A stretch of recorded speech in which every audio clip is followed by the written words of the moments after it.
And now that you've got your chicken separated, get your stock pot set up. Get a bigger pot as you're going to be putting a good amount of stuff in here straight out of the gate.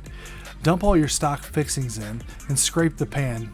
Kind of let it brown down there at the bottom and get a good fawn. You want to dump about a gallon of water. So just go ahead and start pouring it right in on top of your chicken. My lid definitely doesn't fit properly because I definitely dropped this pot on the ground, adding a little character in the form of a big ass dent. I'd be happy to dent your pans for you if you send a pan with a self-addressed stamped return packaging.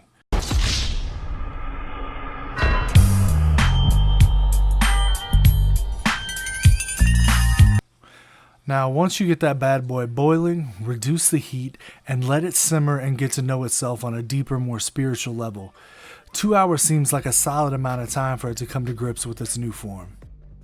After about 2 hours, go ahead and kill the heat, then grab a strainer and skim out all of the skin, bones, etc. that you dropped in there.